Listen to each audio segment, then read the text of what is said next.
Chers amis du Cercle Aristote, vous avez le son sans l'image.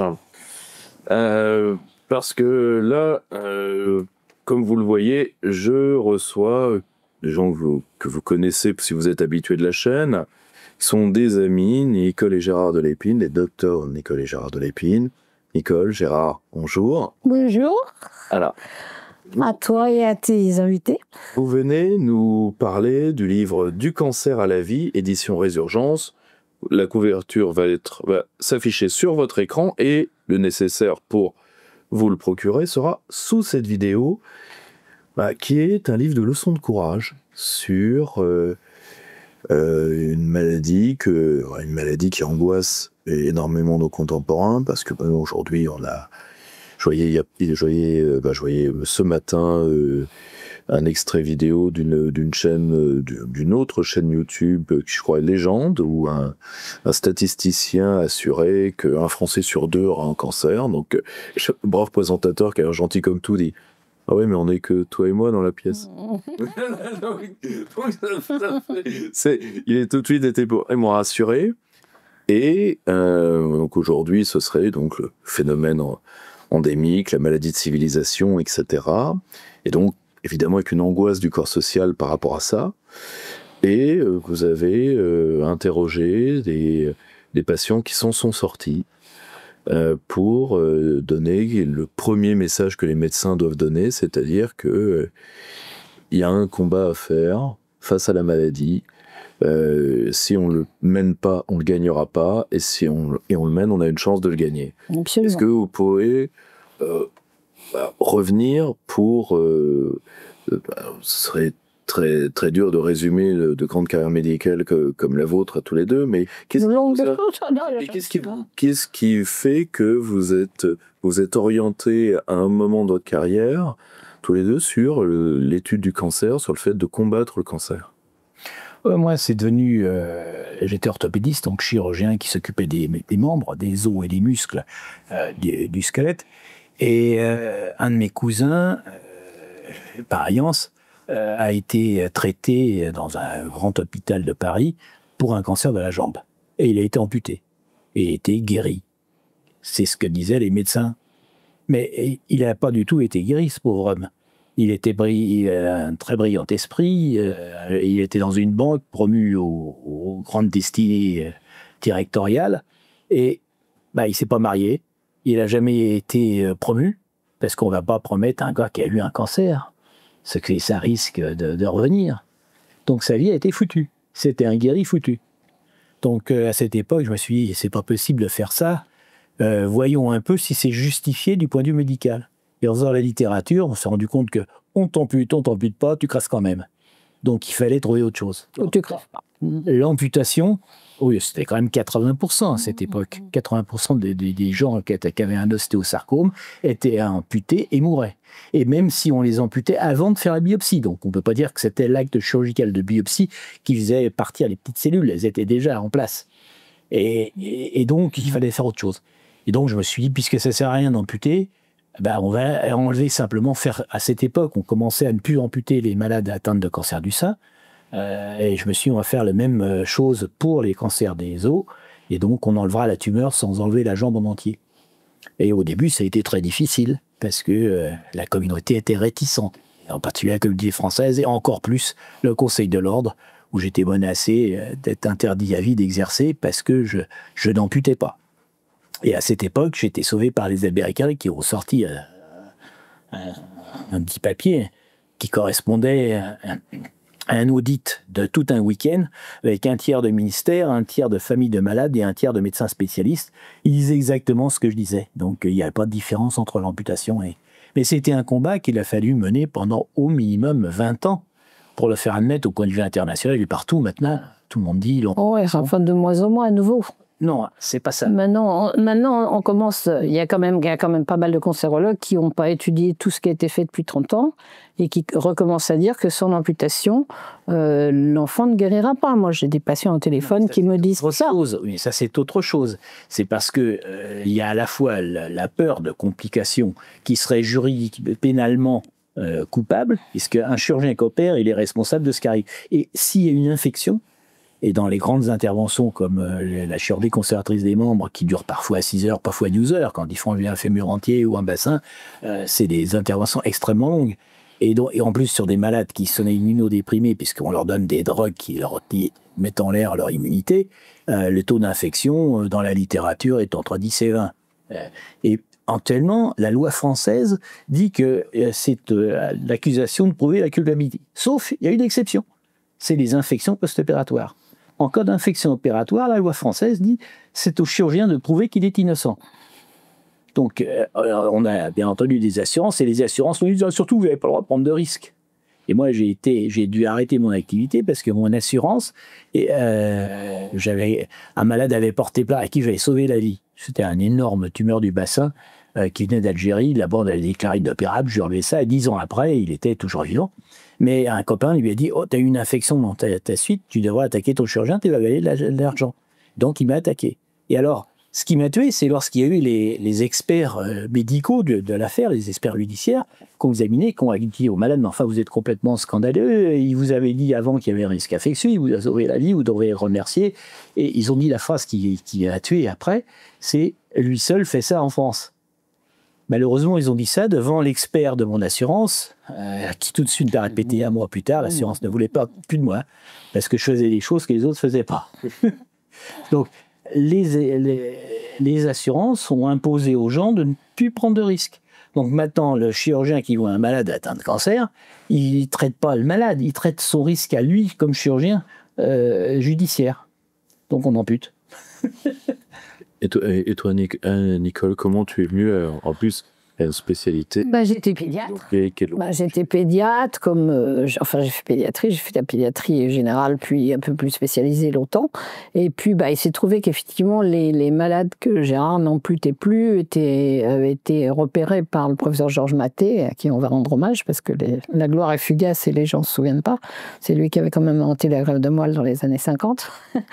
Avec Chansonnard. Mais donc, Maté repère Gérard sur les premières publications qu'il fait internationales dans les années 80-83 et est très intéressé. Et donc, les malades que Gérard il les demande de consulter chez lui, et puis il essaye de traiter des malades de façon un peu plus précise, avec plus d'espoir.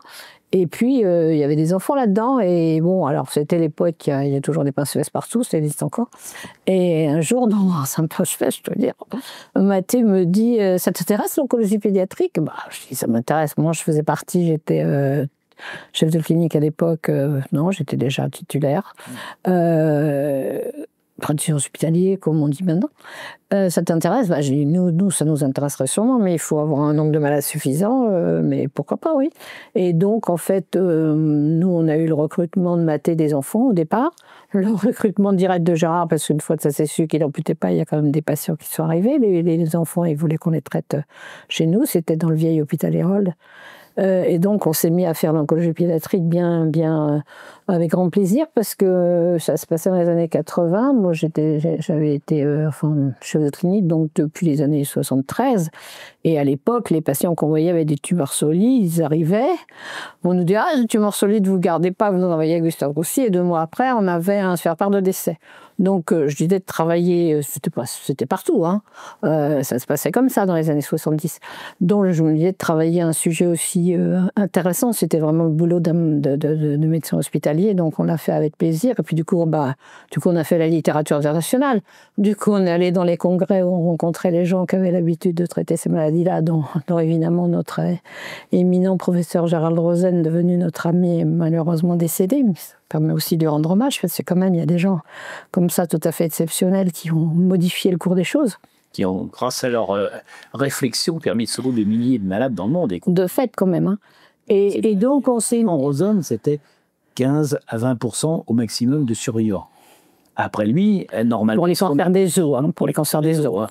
Et après lui, c'était 80. Pour ceux qui appliquaient vraiment ce qu'il disait de faire. Et nous, alors justement, ça va permettre de répondre à certaines questions aussi, parce que nous, effectivement, quand on s'est mis à traiter les cancers des os en particulier, d'autres tumeurs, mais en particulier les cancers des os, effectivement, on s'est mis à guérir les patients autant que Rosen le faisait, en appliquant des schémas de chimiothérapie, plus la chirurgie, évidemment, de qualité, avec conservation, mais en l'adaptant à chaque patient. Donc, ça veut dire que chaque patient qu'on met sous chimiothérapie, on regarde si c'est la tumeur fond. D'ailleurs, le chirurgien passe voir, ton genou, là, il n'a pas encore assez dégonflé, tu manques les doses, là. Moi, je l'ai surnommé Monsieur Plus. Il se passait toutes les semaines, c'est la chimiothérapie par méthode RSS, c'était chaque semaine, pour voir si c'était moins chaud. Parce que le premier signe d'une tumeur évolutive, c'est la vascularisation importante et donc une hyperthermie à la chaleur. Donc ça se palpe. Alors, j'avais passé la main. Et voilà. Et donc, en adaptant les doses à chacun, d'autres, il fallait peut-être diminuer parce que leur rein ne supportait pas très bien. C'est dans tous les sens. Justement, alors moi, ce qui me tue, là, c'est que maintenant, la grande mode, là, vous avez plein du tout, justement, de vidéos. Là, la chimiothérapie tue. J'ai encore entendu une ce matin. Enfin, c'est pas possible que les gens écrivent des choses pareilles. La chimiothérapie, d'abord, ça veut rien dire. Déjà, parce que même les antibiotiques, c'est de la chimiothérapie. Autrefois, on allait dans les congrès de chimiothérapie, on traitait d'un côté, il y avait les antibiotiques, et puis de l'autre côté, il y avait la chimiothérapie cytotoxique pour les cancers. Donc déjà, le mot veut rien dire. Et puis maintenant, dans la tête des gens, ils ont tout mélangé. C'est-à-dire qu'en gros, ils appellent chimio tous les produits qu'on donne aux patients atteints de cancer, après la chirurgie ou sans, mais enfin, voilà. Donc les anticorps monoclonaux, tout est dans le même sac. Et après, on vous dit, il n'y a plus rien à faire, il n'y a plus rien à faire. On a fait 3 essais thérapeutiques de toutes ces nouvelles drogues, en imide, en itumime, tout ça. Et voilà, il faut aller en soins palliatifs. Et là, vous demandez aux gens, mais vous avez eu de la vraie chimio, si j'ose dire, ce que j'entends moi. Et c'était cytotoxique, quoi. La vieille cancer entre les années 65 et 2010, quoi, quand on traitait encore les cancers autrement que par les essais thérapeutiques de nouvelles drogues. Et là, la personne vous dit, j'en ai souvent pour des cancers du sein, parce que les gens ne savent plus où aller. Alors, ils téléphonent. Moi, je ne peux plus les traiter, évidemment. Je ne les traitais pas, de toute façon, un cancer d'adulte, mais bon, j'ai quand même, tu vois, une belle casquette chef de gare, là, donc des fois, j'essaie de les envoyer à un endroit où c'est sympa, où ils vont regarder de près le dossier, où ils ne vont pas condamner le malade à mort, sous prétexte qu'il a fait 3 essais thérapeutiques et que ça n'a pas marché. Et donc, comme chef de garde, donc ils me racontent leur vie avant que je sache où les envoyer. Alors, vous avez eu tel truc, la CMF, ça, par exemple, pour le cancer du sein. Ah non, parlez ça à votre oncologue. Alors, il y a 36 sortes d'oncologues maintenant. Au bout de tout temps, les jeunes, ils n'ont pas appris tout ça.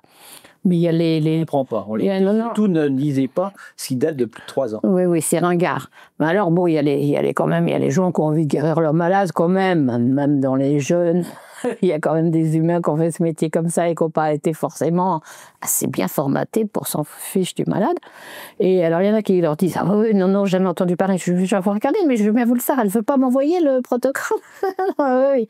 Puis il y a ceux qui disent « Mais non, c'est complètement ringard. Ça ne marchera jamais. De toute façon, faites ce que je vous dis. Allez, en soins palliatifs.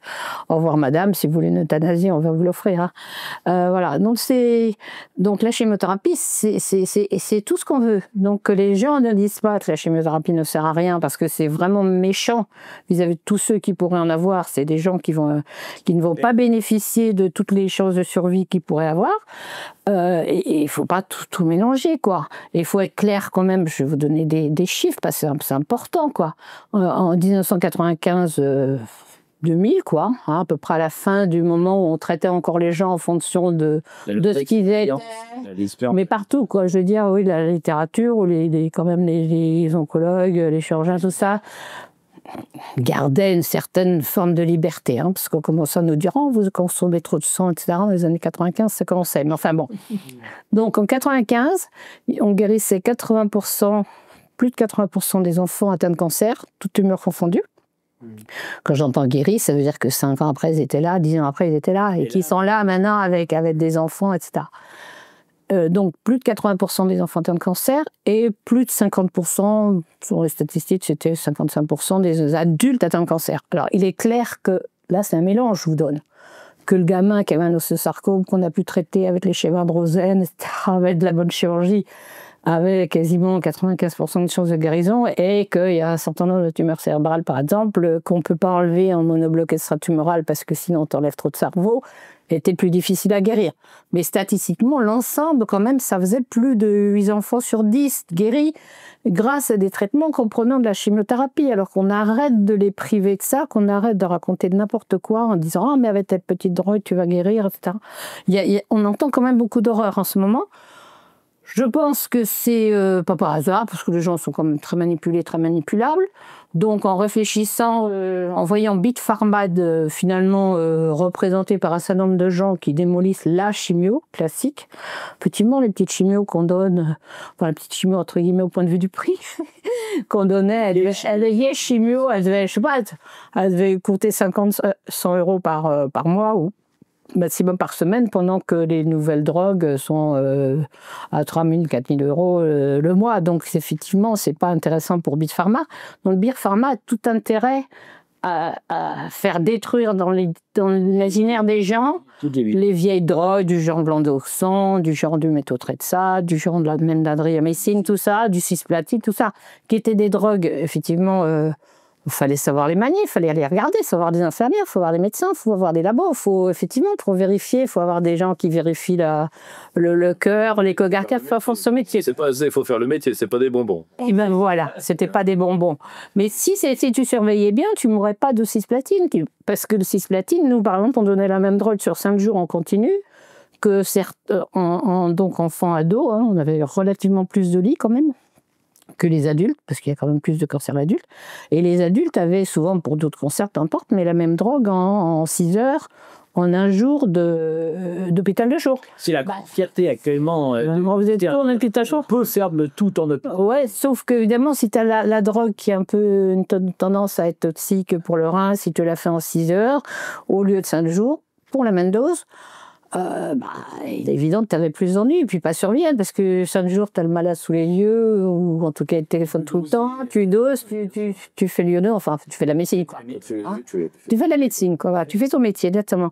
Donc, vraiment, moi, je suis très, très malheureuse, parce que là, je le sais, parce qu'effectivement, j'ai beaucoup de gens au téléphone, ou par mail, oui, tous les jours, des différents, hein, mais qui, en gros, disent « Ah, vous croyez pas qu'il faut que je lui donne ça ?» Alors, je vais pas donner de nom, parce qu'il y a plein de drogues qui en elles-mêmes ont parfois un intérêt d'ailleurs, mais qui vont pas guérir le cancer que la chimio ne guérira pas. Tu vois, c'est ça, c'est pas forcément des drogues inintéressantes qu'on peut pas mélanger avec d'autres choses, etc.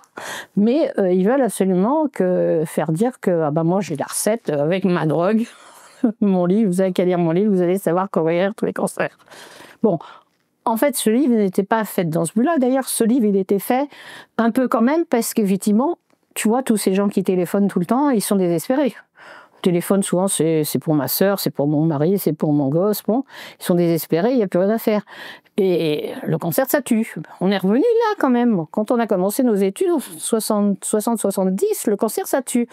C'est ça, la tête des gens. On avait quand même réussi un petit peu à enlever un peu ça de la tête des gens. Maintenant, c'est avec le cancer. Enfin, en tout cas, en 2000-2010, on savait encore que le cancer, c'est une saloperie, je suis embêtée, ça va être 2 ans de gâcher de ma vie, etc. Mais ça tue pas nécessairement. C'est un emmerde qui me tombe sur là. Et là, on a l'impression que ça recommence. Le cancer, ça tue, tu vois. Puis en plus, 1 sur 2. Bah oui. Je veux dire, on est... Si tu veux, je vois dans ma génération, moi je suis 86, donc si tu veux, je vois des conversations. Tu vois, j'ai 3 petits, tout le monde on me dit « Oh ouf, ils ont rien ». C'est extraordinaire. Non, mais c'est vachement engageant, tu vois. Non, mais c'est engageant. Ça t'encourage à en avoir un 4e. Mais là, tu te dis, ouais, cool, super. Non, mais ils ont de bonnes traces. De bons parents, de bons gènes. On leur raconte ça pour les écœurs. Non, mais ils ont rien, parce que maintenant, les nouveau-nés, ça leur inquiète. Parce que, si tu veux, Maintenant, les nourrices... Tu vois, faut voir ce que la trouille orchestrée par l'industrie pharmaceutique. Oui, c'est ça. Le développement personnel pour faire du fric dessus. Bien sûr, c'est la même chose. Alors eux, pour le coup, c'est pas Big Pharma qui leur a demandé, c'est juste des vautours et des cons. Bah oui. Comme les cons sont l'armée légère des méchants souvent, donc... non mais c'est vrai. Et tiens, la masse de tout ça fait que t'es surpris que ton gamin est bien. Mais même les petits normaux, quoi. Même les nouveau-nés, quoi. Même les petits. Je le vois dans ma génération. Toi, aujourd'hui, tout le monde se méfie de son assiette parce que de toute façon, on va tous avoir un cancer alimentaire. Non, mais ils sont le fous, hein. cancer est devenu une peur millénariste. Enfin, si tu veux, ça me rappelle les trucs à la con qu'on entendait à la fin des années 80 sur le sida. C'est-à-dire, tu te rends compte, Gérard, le sida, tu drogues? Non. T'as une activité sexuelle quelconque? Non. T'as quand même peu de risques. Mais t'es sûr que... Bon, il y a un mot qu'on n'a pas encore dit, c'est business. Hein. Ouais, non, mais voilà. Je crois que le problème, c'est business. Alors, oui. Toujours de dire, n'ayez pas peur, battez-vous. N'ayez pas peur. Non, mais il n'y a pas de raison. N'ayez pas peur. On va y revenir, mais le problème, c'est le business, là. Mais... Non, moi, c'est pour tout le monde. N'ayez pas peur, n'ayez pas peur. Justement, à tous ceux qui ne sont pas patients. Mais climatique. N'ayez pas peur d'aller en Ukraine s'ils la feront pas, si nous on veut pas, si on se bat. Hein, la guerre d'Algérie, on l'a fait arrêter. Bon, les Américains ont arrêté la guerre du Vietnam. Un jour, oui, c'est ça. Oui. Le problème, c'est le temps que les populations se mettent à imposer. N'ayez pas peur, battez-vous. C'est ça. Bon, enfin, en l'occurrence, dans le cancer, là, on est dans le business. Mais pas seulement dans le cancer, hein, dans l'alimentation. Ah ben, oui. Ouais, mais on peut pas parler de tout. Mais tu vois, le gros problème, c'est que ce que les gens ne se rendent pas compte, c'est qu'aujourd'hui, le business plan de l'industrie pharmaceutique occidentale particulièrement, c'est 5 ou 6 rentes. Le diabète, la maladie cardiovasculaire, le cancer, les antidépresseurs, la virilité masculine. Et les vaccins. Donc on est à 6 bonnes rentes. Or, le problème, c'est que comment le cancer est devenu, parce que vous l'avez très bien dit tous les deux à un moment, vers les années 2000-2010, on commence à généraliser le business cancer à partir de disons, de produits dits d'avant-garde, de traitements, etc. Donc, si vous voulez, dans les grandes lignes, ça s'est passé comment? Dans l'indifférence d'une partie. L'indifférence c'est comme ça. Ça, c'était avant. C'est le livre qu'on a publié il y a une dizaine d'années, ou un peu plus. Non, en 2017, je crois qu'il ne faut pas exagérer. Bon, ça fait à peu près une dizaine d'années. Ouais. J'exagère. Et qui reprenait tous les nouveaux médicaments. Tous les parfaits, Théo. Vas-y. Bah oui, ça fait quelques années quand même pour le rôle. Ouais. Et donc, on avait repris tous les nouveaux produits qu'avait autorisé l'Agence européenne des médicaments et qui donc étaient obligatoirement repris en France pour voir s'ils apportaient les fameuses nouveautés et qui étaient prises souvent en urgence parce que c'était des nouveautés absolument dramatiques. On ne pouvait pas se passer là. Et on se rendait compte que, les essais sur lesquels ils basaient leurs choix étaient truqués pour plus de la moitié, qui minoraient profondément les complications et qu'ils augmentaient considérablement les bénéfices éventuels. En fait, ils n'ont même plus besoin de truquer parce qu'ils ont truqué le système. Ça a commencé dans les années 2000, ils ont truqué le système avant que...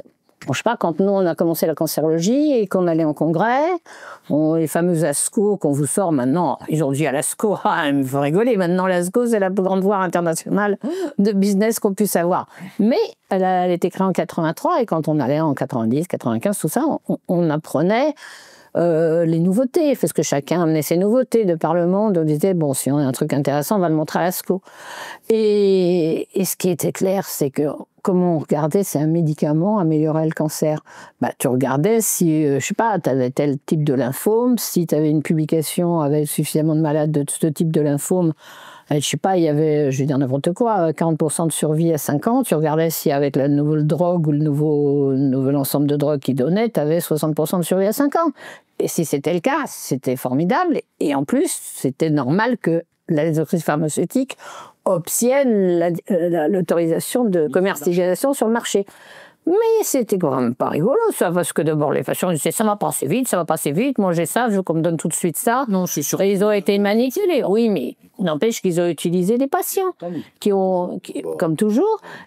Et donc, ils ont modifié les critères, ça c'est capital, il faut que les gens comprennent, ils ont modifié les critères d'obtention d'autorisation de mise sur le marché. Alors, ça a été le comble, évidemment, avec les pseudo-vaccins, mais c'est quand même le même système, c'est-à-dire, au lieu de dire, à 5 ans, j'ai 8 malades sur 10 de guéris au lieu de 6, ou voilà. Non, là, je regarde l'efficacité de mon médicament sur une cible. Alors, la cible, peut être une métapulmonaire, petite ou 2, voilà. Et puis, je regarde 4 mois après. Si 4 mois après, c'est stable, déjà, c'est pas mal. Si en plus, ça diminue, et si ça marche, c'est là, après même 4 mois.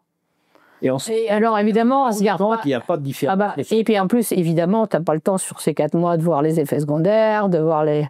Rien, quoi. C'est la manipulation typique de l'industrie pharmaceutique pour obtenir les accords. Puis alors, plus ça c'était déjà dans les années 2000, je crois, sont parus ces nouveaux critères, une modification de critères subjectifs, quoi, du coup.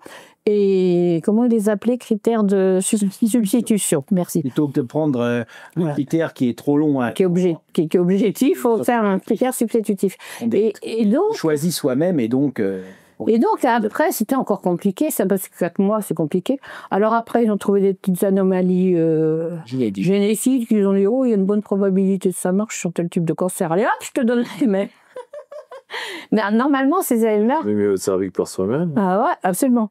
Il faut bien comprendre quand même que les agences ont été créées pour assurer la sécurité sanitaire, les agences des médicaments. Mais qui les paye ? Leurs experts sont à 80-90% des gens qui sont payés par l'industrie pharmaceutique pour les travaux qu'ils réalisent pour l'industrie pharmaceutique. Deuxièmement, les agences elles-mêmes sont payées par l'industrie pharmaceutique. À chaque fois qu'ils soumettent un dossier, ils doivent donner de l'argent. L'agence européenne, 70%. 92%, je lisais ce matin, ça a dû augmenter encore. Non, mais ça augmente tout le temps. Aux États-Unis, c'est absolument fou.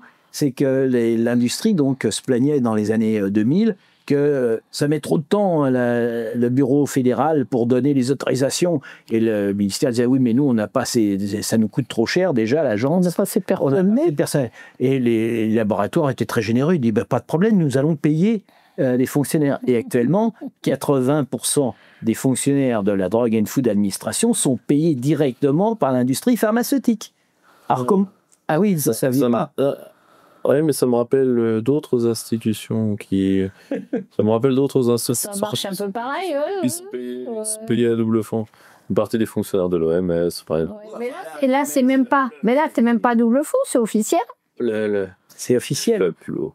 Alors, bien entendu, au lieu d'être des agences de sécurité sanitaire, c'est des agences de mise sur marché accélérées de tout. De sécurité financière pour les... C'est des agences de sécurité financière. Pour les labos, absolument. Ah ouais, non, mais c'est épouvantable. Et alors, et les gens mesurent pas que tout ça, c'est effectivement le business qui est en train de tout manger.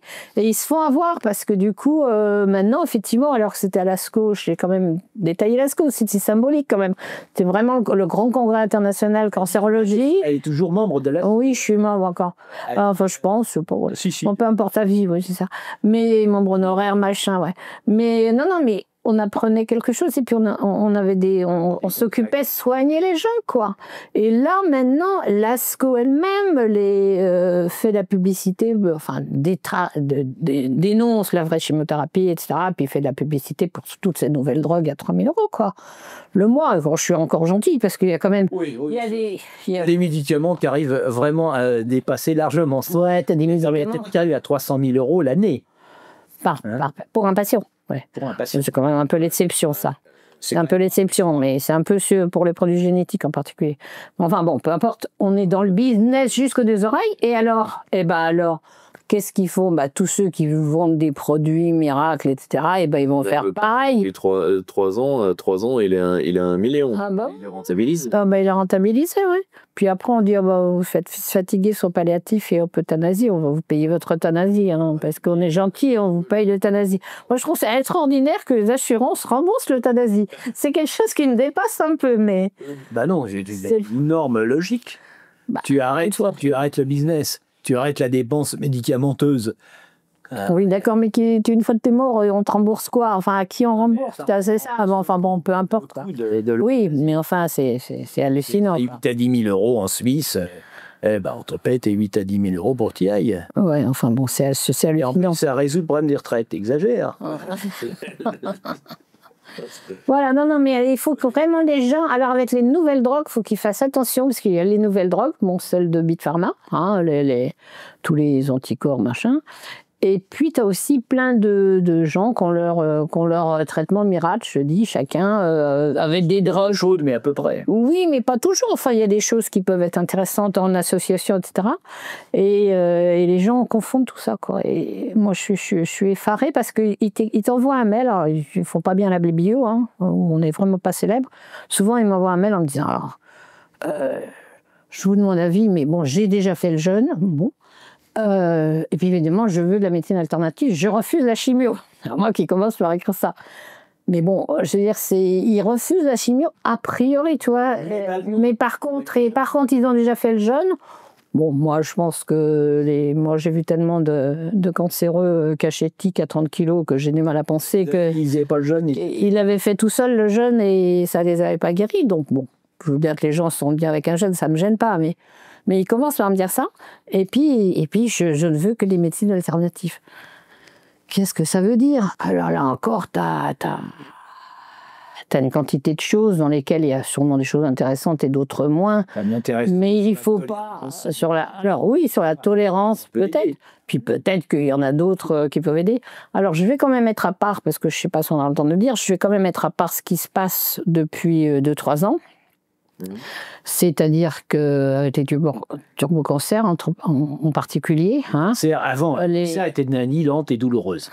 Et c'est une maladie, c'est quasiment pas le temps de le diagnostiquer. J'ai vu hier, je crois, un malade, un lymphome diagnostiqué 2 jours avant, et il est mort 2 jours après, mais ça a l'air d'être assez banal. Bon, en général, ça prend 2-3 mois quand même, mais...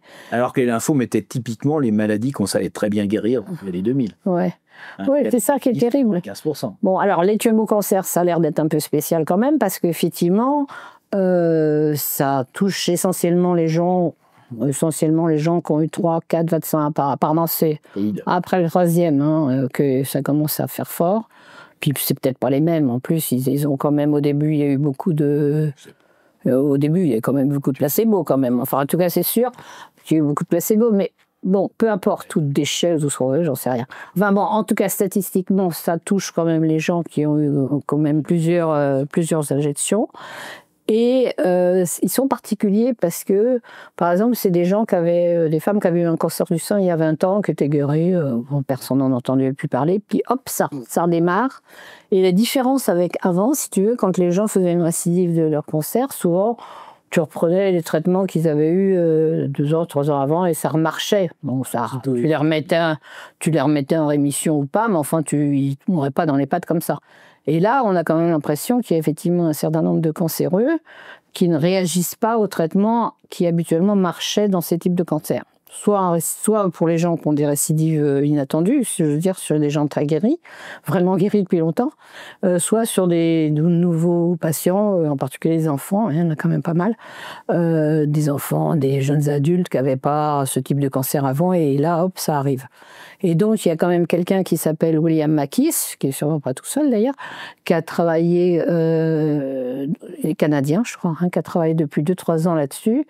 Et dans la foulée, alors je vais en dire un mot après, peut-être encore 10 mots après des repositionnements, dans la foulée du repositionnement de vieilles drogues, ce que faisaient déjà un certain nombre de cancérologues, comme Vinay Prasad, je ne sais plus, il était à Chicago, lui, depuis une dizaine d'années, parce que justement, toutes ces nouvelles drogues étaient tellement à des prix pas possibles que les cancérologues finissaient par dire c'est pas possible. Surtout aux États-Unis, quand même, toute une partie des gens payent tout. Il faut savoir que les frais de santé aux États-Unis, c'est la première cause de faillite personnelle. Donc c'est vraiment un problème, le prix des médicaments aux États-Unis, qui sont en moyenne 2 à 3 fois plus élevés que dans tous les autres pays, pour certains 10 ou 20 fois plus élevés que dans les pays. Et que les gens payent. Et donc déjà, les cancérologues dans les années 2010-2015 commençaient, alors il y a, je cite Vinay Prasad parce que c'était quand même un professeur de Chicago qui avait vraiment beaucoup travaillé là-dessus, il y avait Peter Gutsch aussi quand même, qui est un médecin danois, qui travaillait là-dessus, c'est ce qu'on appelait le repositionnement des anciennes drogues. En disant, bon, voilà, telle drogue qui marche dans le diabète, peut-être qu'il peut marcher dans autre chose, on va regarder. Mais ça n'intéressait pas évidemment Big Pharma, puisque comme c'était des drogues qui avaient... Voilà. Il n'y a pas de blessure là-dessus. Voilà. Mais... si tu veux, il y avait un travail qui était en train de se faire depuis un certain temps sur ce sujet, donc c'est pas tombé des nues comme ça. Donc le père Makis, William Makis, en 2023, donc a commencé à publier. Après, je sais pas depuis quand il a fait, j'ai pas fait sa biblio, mais lui a commencé à publier pas mal de résultats. Ponctuel, parce que finalement pas d'essai thérapeutique, puisque intéressant, avec l'ivermectine et avec le fenbendazole en particulier, qui sont deux médicaments qui étaient entre guillemets vétérinaires, mais qui, tu sais, la fameuse ivermectine dite vétérinaire, qui marchait quand même dans le Covid, mais qui marche effectivement très très apparemment bien chez un certain nombre. Alors c'est pareil, on va pas dire que tout guérit avec ivermectine, fenbendazole, mais je me permets d'en parler, c'est quand même... il y a l'air quand même d'en avoir, en tout cas des gens il y a quand même des gens qui n'avaient manifestement aucune chance, qui étaient avant des cancers du pancréas, des glioblastomes, des trucs comme ça, qui vraiment partaient vite, même avant le Covid, même avant les turbocancers, et qui apparemment sont mis en rémission prolongée. Donc ça ne veut pas dire que ça va être tous, mais enfin c'est une voie intéressante et qui est quand même à différencier. Pour ça, je la différencie quand même de tous les traitements alternatifs qu'on nous propose. Genre les scientifiques sont vraiment très faibles. Oui, sur le cancer. Voilà. Dans les classes, c'est vraiment des cancérologues qui travaillent là-dessus, qui ont quand même... Alors, il a fini, ça fait 2 ans, tu vois. Oui, c'est ça, en 2025, commence à y avoir quand même 2-3 articles dans les revues, un comité lecture, mais on sait bien que c'est pas un critère, puisqu'ils n'ont pas du tout envie qu'on trouve des choses pas chères. Mais là, il y a quand même une voie d'espoir que je me permets de donner, parce que je pense que vraiment, pour les turbocancers, c'est sûrement quelque chose à essayer quand on dit qu'il n'y a plus rien, ou quand on sait qu'il n'y a rien, effectivement, les glioblastomes, les cancers du pancréas. Donc, alors, il y a un vrai problème. Bon, pour trouver des gens qui vous suivent avec ces traitements-là en France, c'est quasiment impossible. Oui, parce que le conseil d'ordre, c'est la chasse. Là, tout est hétérodoxe. Tous ceux qui n'appliquent pas strictement la dogma du gouvernement. Mais fait ce qu'il sait faire le mieux. Oui. Il flique. Interdire, oui, c'est ça. Bon, ceci dit, ce sont des drogues qui manifestement sont compatibles avec, je veux dire, t'es soigné par, je sais pas, un médecin oncologue classique, et tu prends ça en plus. L'ivermectine a excessivement peu de complications. Et le fenbendazole non plus. C'est assez simple, mais en dehors de... Non, et le fenbendazole non plus. Et donc, bon... et on se les procure facilement et c'est pas cher. Enfin, pas en France, hein. On se les procure facilement en Inde en particulier, apparemment, c'est assez fiable. C'est des médicaments fiables. Bon, puis il y a quand même quelques médecins, sûrement un petit peu cachés, qui peuvent aider les gens à surveiller, parce que c'est drôle, comme les patients abandonnés pourtant par la médecine globale, sont dépendants. Mais faut qu'il y ait quelqu'un qui me suive. Oh, t'es en train de claquer d'un truc, on te propose un médicament pas toxique, prends-le, quoi. Je veux dire... Non, mais c'est drôle, bon, mais c'est compréhensible, mais bon. Il faut mieux qu'ils trouvent un médecin qui surveille un petit peu. Ah oui, cherche. Il faut chercher. Avant de passer une dernière question conclusive générale, j'ai un point pour vous deux. Quand ça s'est mis en place, dans les années 2010, ouais. Bon, les institutions ont été débranchées. Okay. Non. Elles ne se sont pas opposées, elles ont suivi et elles ont accéléré le mouvement. Ouais. Et les praticiens eux-mêmes et la doctrine universitaire, enfin, si vous voulez, personne n'a gueulé. Oui, mais c'est normal. C'est eux. L'université, c'est les professeurs, et les professeurs, ce sont quand même... Trouvez-moi un professeur qui ne touche pas de l'industrie pharmaceutique. Un professeur ici, on en trouve quelques-uns, mais très très peu. Et quand je dis il touche de l'industrie pharmaceutique, c'est important. Il y a au moins plus de 100 professeurs, ça a été dit par... C'était Philippe Even. Philippe Even et Debré dans leur bouquin. Donc il y a quand même des gens qui dénoncent. Il y avait plus de 100 professeurs de médecine en France qui touchaient plus de 100 000 euros par an. Ouais, c'était drôle. Il l'avait dit dans une émission qu'on avait fait avec Yves. Sur oxygène, ouais. Mais non, ce qui est sûr, c'est que faut réfléchir autrement, à l'envers. Tu vois combien de médecins ont refusé, d'informer les patients sur les risques potentiels des injections anti-Covid. Combien de médecins ont accepté? Donc, c'est 80%. Nous arrivons, Nous sommes avec la démission collective du Covid, on est arrivé en fait à la fin d'un processus de décomposition médicale. J'espère que c'est la fin. Oh oui, un peu plus que ça. Bah écoute, nous on a commencé, tu vois, Charlotte, il a commencé par le Mandalore en 83, parce qu'il voulait pas amputer les malades et qu'il y avait un professeur de Lyon qui voulait amputer une petite fille et Gérard l'avait pas amputé, elle faisait du vélo, c'était insupportable. Et elle est toujours vivante et je crois même qu'elle est maman d'ailleurs. Mais bon. Elle a même fait un livre. Donc c'est pas d'aujourd'hui, mais si tu veux, ça s'est aggravé progressivement. Nous, pourquoi on est solidité, on sent le soufre. Moi, j'ai jamais compris pourquoi chanter le soufre. Moi, je vais à l'hôpital pour soigner des gens. Je suis dans un service universitaire. Il y a un patron, il y a un agrégé, il y a des chefs de clinique. On publie les résultats. Les résultats, ils se connaissent parce que on fait des scanners pour voir. Bah oui. En plus, on était sur Paris, donc à la science publique de Paris. Donc moi, j'étais à Hérole, mais je sais pas les tubes de métaux, ils allaient à Saint-Louis, les sentiers étaient faits à la Rive. Donc, on pouvait pas nous dire que nos malades, n'existaient pas, parce qu'ils essayaient de dire ça aussi. Mais ils n'avaient qu'à aller voir, ils étaient dispersés pour leurs examens complémentaires dans tous les hôpitaux de la science publique de Paris. Mais on sent le souffle quand même, parce que on n'était pas là d'autre ça. Bon, on a compris qu'on sentait le souffle, et on a vraiment compris. Bon, avec Gérard, pour l'amputation, non.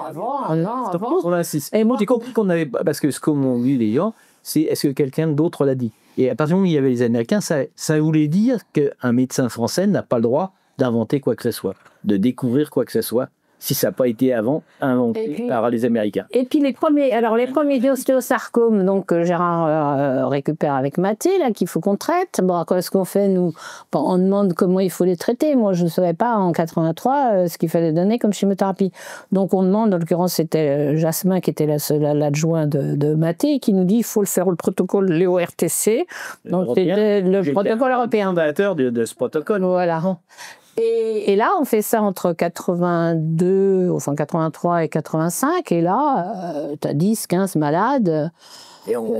Tu vois qu'ils font des métas au bout de 6-8 mois. Moi, je dis là, ça va, je continue pas ce métier si c'est pour les voir mourir tous, ça, c'est pas mon métier. Et quand je vais parce que j'étais tous les 6 mois, on avait une réunion, puisque je faisais partie des membres fondateurs donc de l'essai, et moi je dis, écoutez, je suis inquiet parce que j'ai eu nos casse-balades, et puis sur l'ensemble de la France où j'ai les résultats, on a les mêmes résultats, on n'a que 40% de gens qui vont bien à 1 an.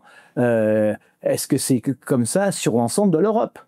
Et les gars, ils disent, oh non, on a plein de mal, ça va très bien. Regardez, on a augmenté, on a encore inclus 200 malades dans les dernières années. Ça va très bien pour l'essai.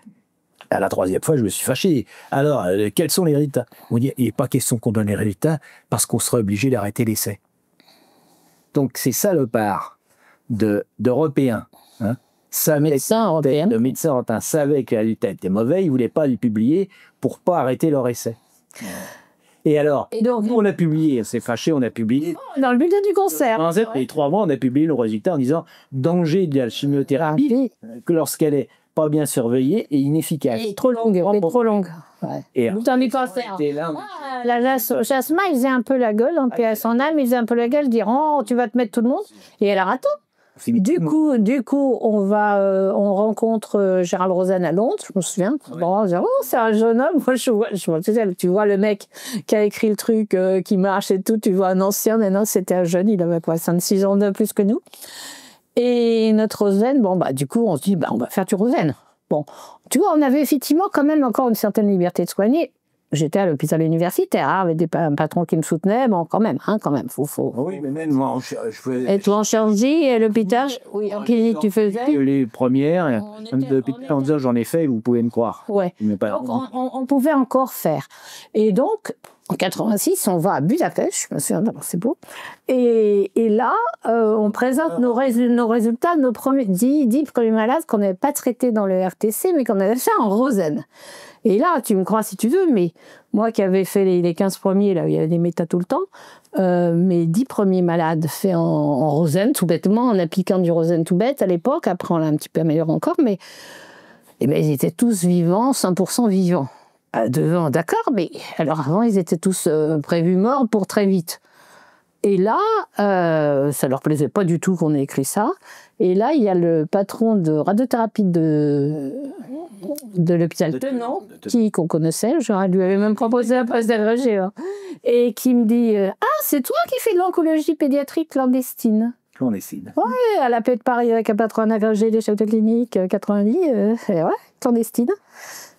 Et là, on a compris qu'on sentait le soufre, et on sent toujours le soufre. Je suis désolée, là, ça sent fort. Ce que ça a fait en l'an 2000, c'est qu'il faut quand même rappeler que tous les ministres de la Santé, depuis cette époque, sont d'anciens ou carrément des actuels de laboratoires pharmaceutiques.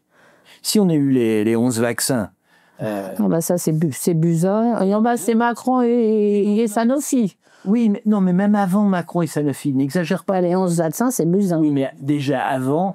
Avant, c'était Bachelot qui nous avait amené les ARS, etc., et qui avait essayé de faire le HN, hein, Bachelot. Oui, HN. Le HN, oui, c'est ça. Oui. Donc, tous ces gens-là étaient des anciens ou des actifs de l'industrie pharmaceutique. Ou des copains. Ou des copains, parce que Daniel Bertrand, il a donné l'autorisation du garde-asile avant la fin de l'essai thérapeutique, enfin sans l'accord en tout cas de son administration.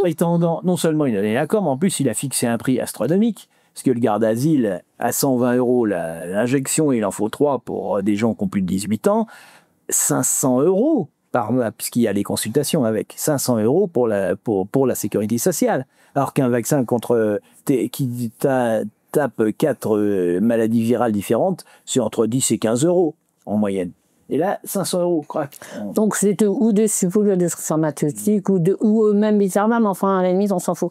Alors, ce livre-là, c'est justement parce que, pour dire aux malades, quand vous dit il y a le protocole, on ne peut pas faire autrement, vous êtes mort, eh ben, il y a des gens qui sont plus battants que d'autres, probablement, hein, comme je disais De Gaulle, là, je sais pas, qui sont plus battants et qui disent, je suis quand même allé voir ailleurs, je peux pas accepter que ma gamine, là, on lui dise on va le couper de bras, qu'elle va mourir dans les 3 mois, et que comme solution, on l'envoie voir la psychologue et les enfants à qui on a déjà dit ça, pour lesquels ça va se passer très bien. Dans les grands instituts de cancérologie parisiens. Hein. Oui, et donc, ils réagissent, quoi, les gens. Et donc, s'ils réagissent, il faut qu'ils trouvent ailleurs. Hein. C'est comme je disais tout à l'heure, si on leur dit qu'ils ont un glioblastome et qu'ils vont mourir, bah, qu'ils essayent quand même de joindre le professeur Makis au Canada. Je pense qu'on a quand même encore le droit de dire qu'on peut joindre quelqu'un ailleurs. Donc, ils joignent les gens qui ont des solutions qui marcheront pas, mais enfin, qui se battent, quoi. Parce que Et je dois dire que c'est quand même l'Europe, hein. La France, bien entendu, on est les pires de l'Europe, mais c'est quand même l'Europe parce que les articles qu'on a écrits, par exemple, sur le méthotrexate, ça marche bien. Dont le dosage, on a montré que le dosage à la fin de la perfusion permettait de prévoir si le médicament sera efficace ou pas. Non. Eh bien, donc s'il fallait remonter la dose, on donne la même dose à tout le monde. Hein. Depuis tout le temps, quoi. Et puis là, on voit les articles qui viennent de Chine qui nous citent et qui appliquent. Ah oui. C'est là où on voit l'ouverture. C'est là où on voit un continent qui est sur le déclin et un qui monte.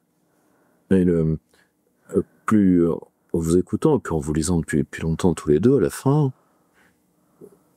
si tu veux, comme toute structure collective de gestion de la médecine a failli, à la fin des fins, alors il y en aura un gros problème, mais là, ce qui ne peut se régler que par une assurance d'État, c'est que la solution ne serait couverte par aucune compagnie d'assurance, donc d'où la nécessité d'une assurance d'État sèche pour les médecins, c'est de revenir à la pure responsabilité personnelle.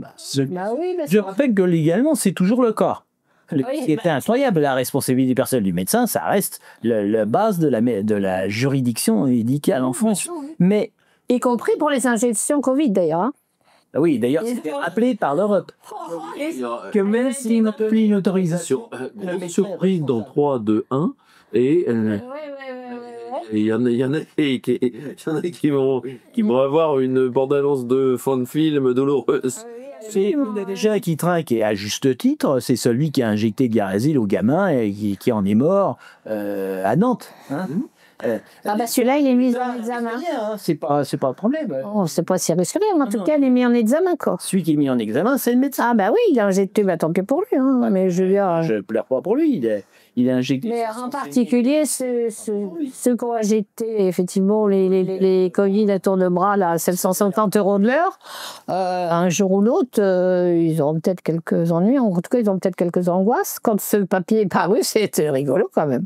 Enfin, entre guillemets, mais... Donc, il faut bien comprendre que nous, on est vraiment sous la dictature du laboratoire et du ministère de la Santé en France, et qu'aux États-Unis, c'est différent. Actuellement, les laboratoires sont dans une angoisse terrible depuis Je les comprends, ouais. qui a Trump et Kennedy.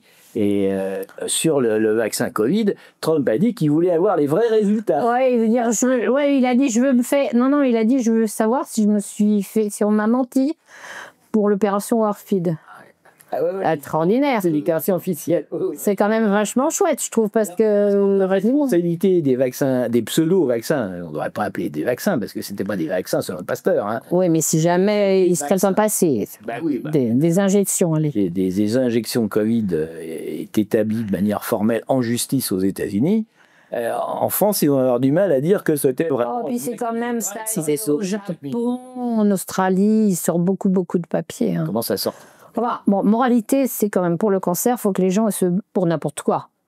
Même pour une maladie neurologique, il faut que les gens ils se battent. S'ils ont affaire à des plus désespérés qu'eux comme médecins, qu'ils soient sincères ou pas d'ailleurs, il faut qu'ils trouvent des gens qui se battent en face. Notre métier, c'est de se battre avec les gens et d'essayer de trouver des solutions. Et quand on les connaît pas, je les cherche. Quand même, par rapport à moi, sur 40 ans au moins d'oncologie, combien de fois on a trouvé quand même des traitements en refaisant la littérature, en repassant un week-end. Alors c'est vrai qu'à l'époque, on avait le droit de le donner aux gens. Enfin, on le donnait aux gens dans le service, quoi. Bon, on était en milieu hospitalier universitaire, donc plus protégé qu'un médecin de ville. Mais on trouvait, quoi. Pas toujours, hein, mais je veux dire, on trouvait. Hein. Des fois, on se disait, oh, c'est pas possible, ce gamin, il a ça, faut qu'on le trouve. Et alors, tu savais, toute l'équipe qui, le week-end, passait son temps à faire la biblio, ben, c'était le bonheur de notre métier aussi. Quand on trouvait... Le bonheur de trouver quelque chose. C'est extraordinaire d'arriver à soigner des gens qui autrement n'avaient pas de chance. Éviter d'amputer un gamin et que ce gamin, après, devient à son tour chirurgien pour faire ce que j'ai fait. Quel bonheur. Ah ouais, tiens, je vais te montrer la photo derrière. Non, mais la photo, elle est là. Ouais, c'est la belle petite histoire, on la raconte souvent, mais elle est trop belle quand même. Hein. Alors, les gens qui ont pas fait médecine ne peuvent pas se rendre compte du bonheur. Tu vois, le gamin, il arrive à 4 ans et demi de Naples avec ses parents qui disent ils veulent l'amputer. Et c'était pas... Ah tout le détail, je ne savais pas, mais enfin, il avait fait Naples, j'ai oublié. Quelqu'un qui l'ampute pas, il l'avait pas trouvé. Bon. Et puis les Italiens, en plus, refusaient de payer les soins en France. Bon, donc il arrive, finit par le soigner, Gérard conserve sa jambe, et puis ensuite, nous, on fait sa chimio, pas sans ennui, parce que la chimiothérapie, effectivement, ça défait des ennuis. On te file des fois des flacons infectés. Il avait fait une septicémie sur un flacon infecté. Oui, non, c'est dur la médecine, c'est vrai, mais quand on était proche des malades, avec des pharmaciens, enfin, on arrivait à trouver, quoi. Bon, donc il s'en sort. Et il devient adulte, il veut absolument faire la même chose que Gérard. Et paf, il veut faire médecine et il peut pas, il n'avait pas dû payer c'est en Italie de Naples pour pouvoir rentrer en... Enfin, bon. Sa mère était veto. Il fait veto. Et soigne les chevaux. Il soigne les chevaux. Et puis au bout d'un moment, il y a l'équivalence d'entrer en médecine. Et puis il dit, c'est pas ça. C'est pas ça que je voulais faire. Je voulais faire médecine. Alors, c'est pire que ça, parce qu'une fois qu'il fait médecine, il faut qu'il fasse chirurgie. Il fait chirurgie orthopédique. Et là, maintenant, les années sont passées. Il est cancérologue. Et petit miracle, qu'est-ce qu'on fait, nous, quand on a des coups de téléphone avec des gens qu'on ne sait pas où envoyer en France? On téléphone aux gens qu'on connaît, alors soit au Pays Basque, soit de temps en temps en Allemagne. Et maintenant, à Raphaël, dont vous voyez la photo là, à Naples, alors des fois il dit, je sais pas, parce que je suis pas encore chef de service, ou je te vois avec mon patron, etc. Mais on arrive à trouver des solutions, y compris orthopédiques, cancérologiques, avec ces gens-là. Mais tu te rends compte, c'est trop beau, ça, non? Ça, c'est ça me rappelle certaines histoires d'Ophrénie.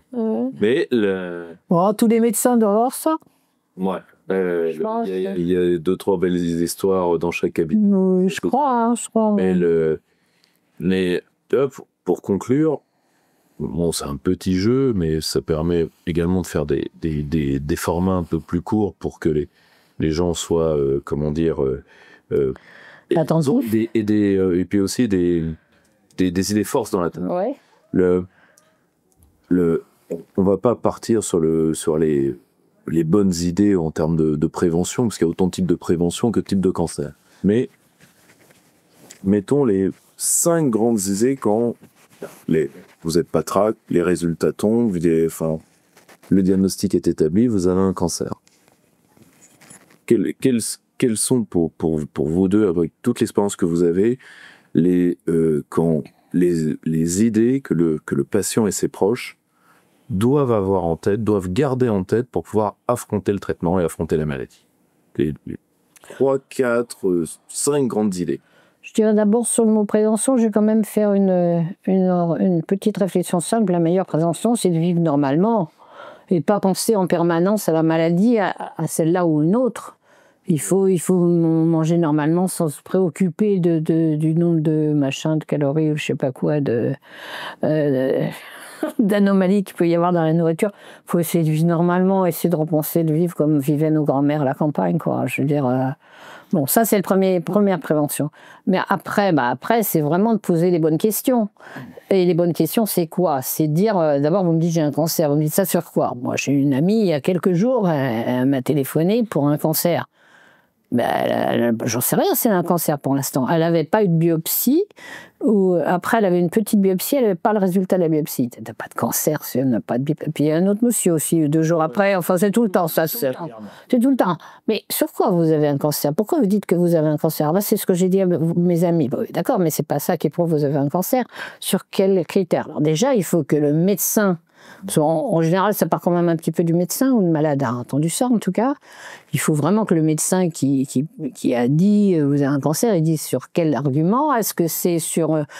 on ne porte pas diagnostic du cancer sur une IRM, ni sur un PET scan, ni sur un scanner. Quel examen? L'examen complémentaire, sauf l'examen au microscope. Ça, il faut que les gens ils sachent, parce que le nombre de gens qui nous téléphonent parce qu'ils ont un PET scan qui montre qu'ils ont un cancer, c'est tout le temps. Oui, parce que le PET scan, comme orthopédiste, dès qu'il y a une narcose quelque part, dès que vous avez pris un coup sur un membre, le PET scan fixe. Il y a une réaction inflammatoire, ce qui est tout à fait normal. Et le PET scan ne fait pas bien la différence entre cancer et inflammation, par exemple. Et tous les examens ont des limites comme ça. Ça dépend des... Bon, mais ils les ont un peu améliorés, c'est un petit peu plus précis qu'autrefois, mais c'est pas un diagnostic, c'est une probabilité. Donc, alors ça, c'est important parce que je peux t'assurer que j'en ai tout le temps. Et puis après, bon, alors c'est l'histologie. Alors à l'histologie, il m'a dit ça avait une tête, mais ils ont... Envoyez-moi, le nombre de fois, j'arrive pas à avoir de réponse, envoyez-moi l'analyse de écrite. Compte rendu. Et là, quand il y a un doute, quand les gens, manifestement, c'est pas évident, et ben quand tu lis l'examen histologique, en gros, c'est on ne peut pas conclure, il faut refaire dans le contexte. Bon.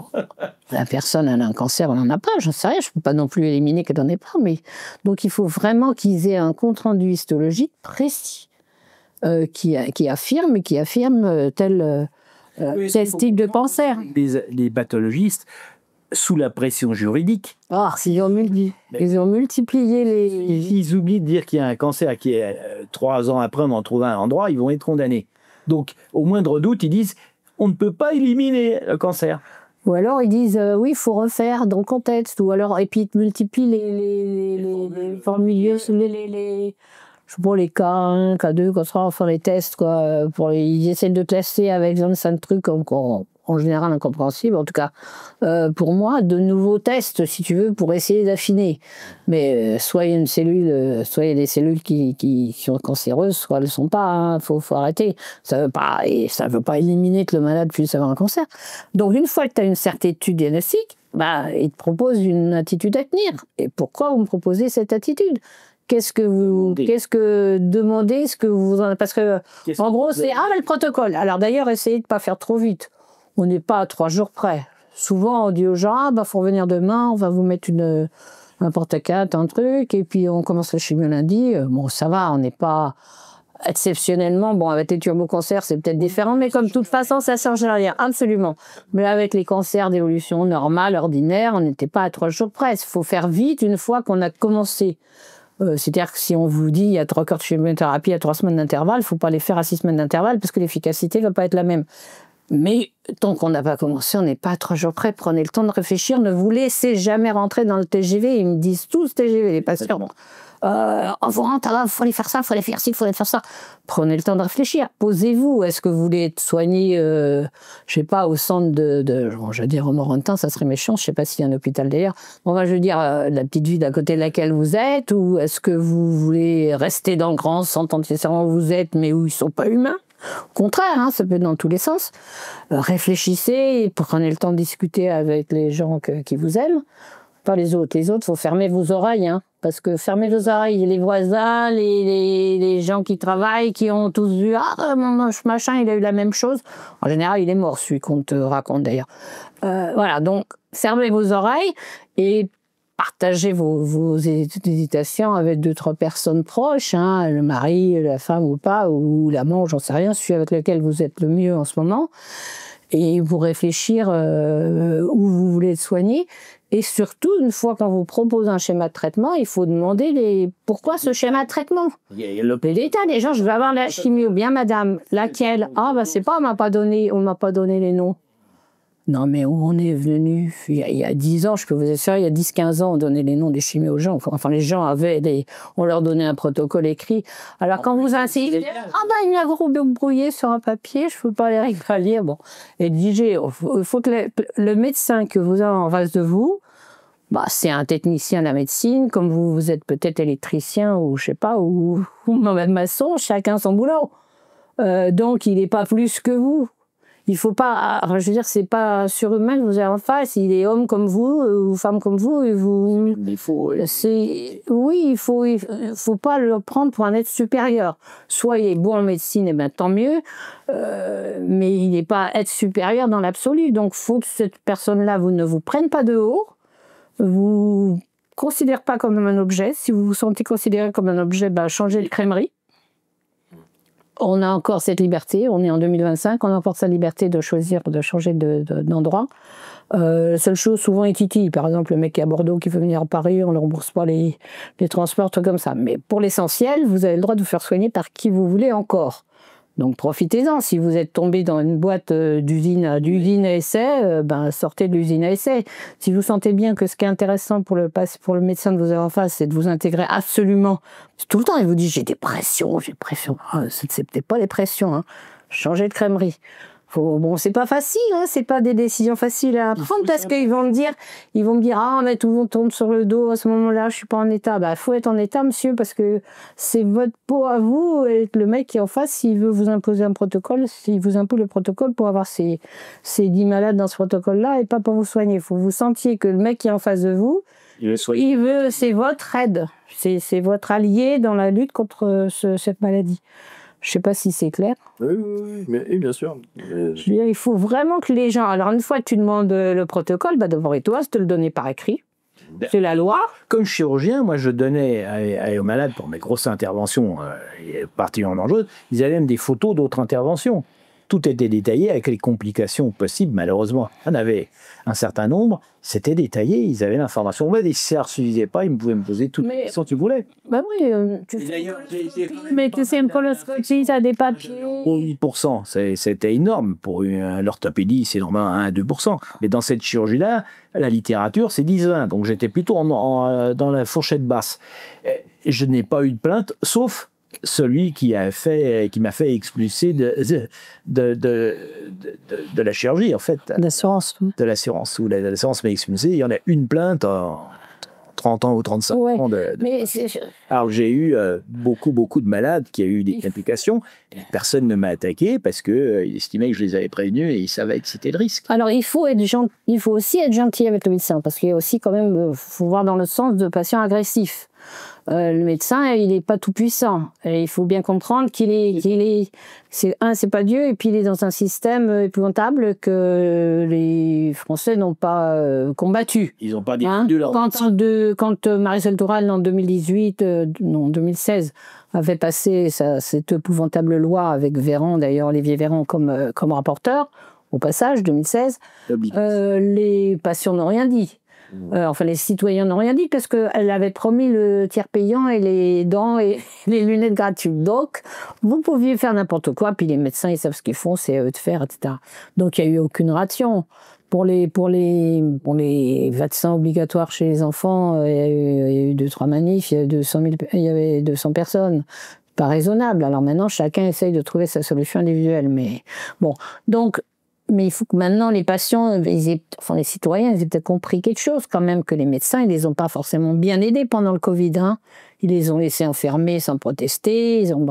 Donc il faut qu'ils participent à ce combat, mais qu'ils comprennent que maintenant, à tort ou à raison du médecin qui est en face de vous, il est dans le système et par exemple, il est obligé de montrer votre dossier en réunion multidisciplinaire. Quand il y a un cancer, on est obligé. C'est la loi. Où il n'y a en général pas le médecin traitant, ni le malade, bien sûr. Ni le malade, ni le médecin traitant. C'est là que sont prises les décisions concernant un malade. C'est totalement contraire au principe de la médecine, qui est le rapport humain où il faut avoir le malade qui dit de quoi il a besoin, qu'est-ce qu'il désire, lui. Mais là, tu peux quand même interférer parce que, comme malade, si tu as compris le système, si tu dis, alors il dit, pourquoi vous me mettez dans tel protocole? Ah ben, c'était décidé à la réunion. Mais moi, je veux pas de chimio avant d'être opéré. Bon.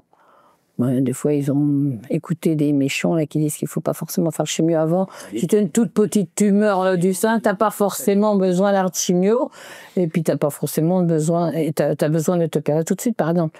Mais si tu dis à ton chirurgien que tu es en face de toi qui dit « j'applique le protocole », bah, tu décides, tu dis bah, « moi, ça m'embête. Qu'est-ce que vous feriez si vous étiez sur une île déserte? Est-ce que vous croyez si vous m'enlevez d'abord la petite tumeur ?» Ça va m'enlever des chances. S'il est honnête, s'il est humain, je dis, non, je ne ferai pas, moi je ferai comme ça, mais là je suis obligé. Mais là, si le malade dit, moi je veux pas, vous dites à votre RCP que je veux pas, et pointe à la ligne et vous m'opérez d'abord.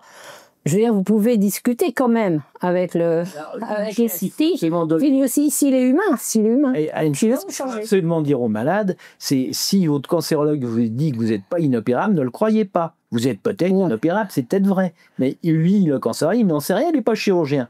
Allez directement consulter un chirurgien. Jamais. C'est d'être inopérable sans avoir vu le chirurgien. Par un autre chirurgien. Parce que ça, c'est à la réunion, on a regardé, c'est gros, c'est gros, puis on veut mettre le chimio d'abord, parce qu'on veut tester le médicament sur la tumeur, c'est logique. Si vous regardez ça du côté du labo, c'est mieux de tester sur une tumeur en place que d'avoir enlevé avant. Non. Donc il faut qu'ils posent des questions, il ne faut pas qu'ils aient peur, il faut que la personne qui est en face de vous, elle a plus de connaissances médicales que vous, mais c'est un humain comme un autre, et qu'elle accepte que c'est votre peau et que ce n'est pas la sienne, et qu'en plus elle aura beaucoup de satisfaction, parce que si elle arrive à guérir des patients comme ça, son métier deviendra plus agréable que d'être... arachiste de plus dans son protocole. Voilà, c'est ça. Donc je ne sais pas si je réponds à ta question. Il y a une dernière chose peut-être aussi, puisqu'on parlait de prévention, c'est de ne pas être dupe des campagnes dites de prévention. Oui. Hein, ça, c'est une chose importante. On est sans arrêt assailli par des gens qui disent « Oh, docteur, qu'est-ce que je dois faire ? Ma femme était inquiète, j'ai fait des examens, j'ai les PSA élevés, et on m'a fait une biopsie et j'ai un cancer à prostate. » Alors, ces cancers à la prostate qui donnaient strictement aucun signe, et sont extrêmement fréquents. Hein, il y a des études autopsiques sur les gens morts sur la route ou flingués dans une banque. Il y a un médecin légiste qui, lui, au lieu de s'intéresser simplement à la mort du malade, s'est intéressé à sa prostate. Et il faisait systématiquement les anapathes de prostate. Et s'est rendu compte que chez les gens de plus de 70 ans, c'est extrêmement fréquent. Et il découvrait des cancers qui n'avaient donné strictement aucun signe et qui n'avaient aucune influence sur la santé des patients. Et à tel point qu'il y a le médecin de l'hôpital des vétérans aux États-Unis qui dit mes malades, ils meurent avec un cancer à la prostate, mais pas du cancer de la prostate. Autrement dit, le cancer à la prostate, au minimum 50% de ce qui est découvert sur des PSA n'est pas un cancer à la prostate, est un cancer de la prostate non évolutif. C'est un cancer cytologique, mais pas du tout compris comme le cancer, la terreur de la population. Et vous mourrez avec sans savoir que vous l'aviez. Et le drame, c'est que dès qu'il y a ça, on traite. Et crac, radiothérapie, une prostatectomie totale, incontinence, impuissance, et plus des traitements éventuellement hormonaux, et tout ça qui font que des gens qui étaient sains et qui vivaient tranquillement, mais aucun malheur d'avoir une femme qui tenait à leur santé, se retrouvent impuissants et malades à vie. Pas, peut-être qu'elle savait. Hein? Oh, faut pas exagérer. Donc, pour le... ça les rend fidèles. qui le disons ça au moins, parce que dans le cas, la Haute Autorité de Santé a dit qu'il ne fallait pas faire de dépistage du cancer de la prostate par les PSA, sauf des groupes extrêmement à risque, pas du familial ou ça, mais il n'était pas question de le faire à la population, c'était une mauvaise chose à cause des complications. Et la même chose a été démontrée pour le cancer du sein. On fait sans arrêt, là, on est Octobre Rose, dépister les femmes, allez vous faire serrer. Allez courir pour qu'on fasse du dépistage. C'est une connerie. Pour des femmes qui n'ont aucun signe, le dépistage est plus nocif qu'utile. Il est démontré 2 choses. Il y a le surdiagnostic. On fait effectivement du diagnostic, et c'est dont il parle, 30% de femmes. On découvre des petits cancers qui n'ont jamais évolué, qui n'ont jamais donné d'ennui. Et pire que ça, c'est qu'à force, surtout ceux qui aiment aller se faire des mammos répétés, sont irradiés. Et les radiations augmentent le risque de cancer du sein. Et du poumon en plus. Et éventuellement abîme un peu les artères du cœur. Ouais, enfin plein d'emmerdes, quoi. Donc ça, c'est surtout pas de mammographie systématique, quoi. Sans raison. Et pour tout, tout à l'heure je disais, voilà, faut aller voir, pour tout la prévention, c'est de pas s'occuper toute la journée d'éviter des choses, et puis de pas aller voir les médecins pour dire tiens, je vais faire un bilan de check-up là. La catastrophe. Il y a un seul examen qui est préventif intéressant. Oui, il faut y aller. On va y revenir. C'est celui du cancer du col. Le cancer du col, à condition de faire un dépistage cytologique, donc au microscope. Ouais, mais ils l'obtiennent plus maintenant. Mais s'ils le demandent, là aussi, il faut que la malade le demande à son médecin. C'est-à-dire, on regarde des cellules, si elles sont pathologiques ou pas. On ne s'occupe pas des HPV 16. Des papillovirus, mais maintenant, mais pour faire du fric, il faut en même temps. Oui, mais... Et s'ils en trouvent, ils font l'angoisse aux gens en disant vous avez des HPV, vous avez un cancer. Alors, et on est parti alors de dire si vous avez, parce que les femmes après, est-ce que je peux aller avec mon mari, je lui transmettre. Il faut leur rappeler que 80% des femmes normales ont du HPV. Hein. Un jour ou l'autre, et oui, ça sont récidivantes. Et de manière récidivante parce que on en guérit. Oui, mais comme il y a 150 souches qui peuvent infecter l'homme et qu'il n'y a pas de protection croisée, il y en a 149 autres qui attendent. Donc n'ayez pas peur du HPV, c'est un germe, ça profite. Ouais. Mais par contre, faites votre dépistage cytologique. Si vous pouvez l'obtenir tous les 3 ans. Et tous les 3 ans. Y compris si vous avez été injecté par le Gardasil, qui ne vous protège pas. Et d'ailleurs, c'est mis dans la notice de Gardasil, il faut quand même faire des dépistages. Ce qui montre bien que même le labo se protège des complications juridiques de sa soi-disant efficacité qui est totalement discutable. Cher Nicole, cher Gérard, merci d'être... Non, moi je vous écouterai pendant des heures. Vous le savez, je renvoie tous nos amis, parce que de temps en temps, d'avoir de belles histoires à raconter, ça n'arrive pas toujours sur la chaîne, là, il y a de belles histoires à raconter. Du cancer à la vie, c'est un témoignage surtout de courage pour les patients et pour leur entourage. Chers amis du Cercle Aristote, je vous renvoie à tous les ouvrages publiés, Nicole et par Gérard, vous les trouverez chez plusieurs éditeurs, chez Michalon, chez Résurgence. Il faut, mais c'est comme Michalon en fait. Donc voilà, suivez-nous sur la chaîne. Vous pouvez suivre. Alors, je mettrai des liens vers les ouvrages de Nicole et Gérard en description. Vous pouvez également suivre toute l'actualité de la chaîne sur Discord, sur les groupes Telegram. Vous pouvez nous soutenir et n'hésitez pas à vous abonner et à faire abonner. À très vite. Chers camarades, si tu veux plus de contenu, de réinformation, d'éducation populaire et de formation intellectuelle, n'hésite pas à faire un don sur notre page Tipeee.